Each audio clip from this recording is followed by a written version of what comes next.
Any guesses?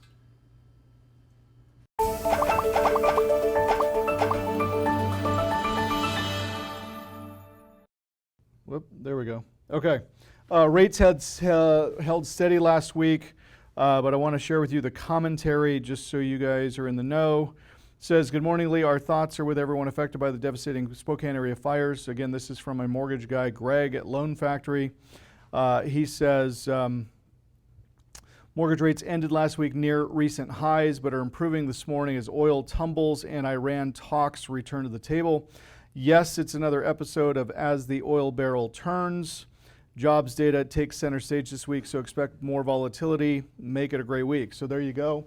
And then you can see rates, FHA 30-year fixed sitting at 6.7. So reports came out last week. Rates are the highest they've been since 2007. So that is causing some challenges across the board.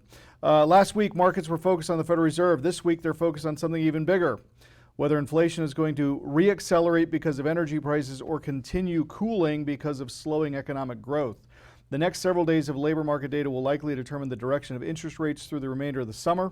For us, none of that changes our mission. Our opportunity has never been to predict the market. Our opportunity is to help investors succeed regardless of what's going on in the market. This I wanted to share with you because this was interesting. Under the finance tab here in our Kipling report, it says private credit is turning into a multi-trillion-dollar industry. Total funds backing private loans are expected to double by 2030, passing 4.5 trillion. I want you guys to write this number down, 4.5 trillion. This is going to double by 2030. This is only 5 years or 4 years from now. 2030, we're going to double the amount of private credit from 2.25 to 4.5 trillion.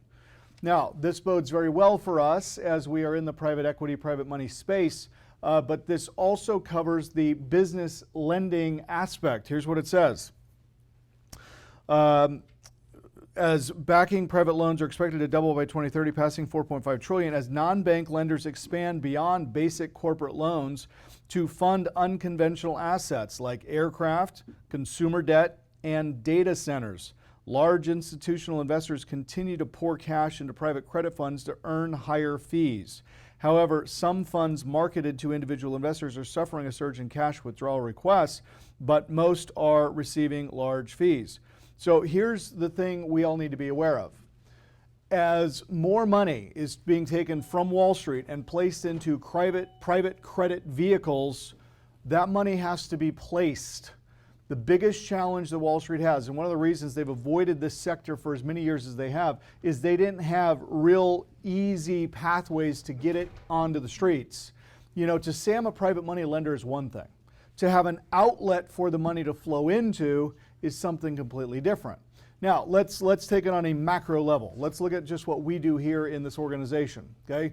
Cogo Capital has millions of dollars to lend. Sometimes we have millions of dollars sitting in the bank and we don't have loans to lend it on. Why? Because we don't have enough throughput to get it placed. When you add $2.25 trillion to the market, how's it going to get on the streets?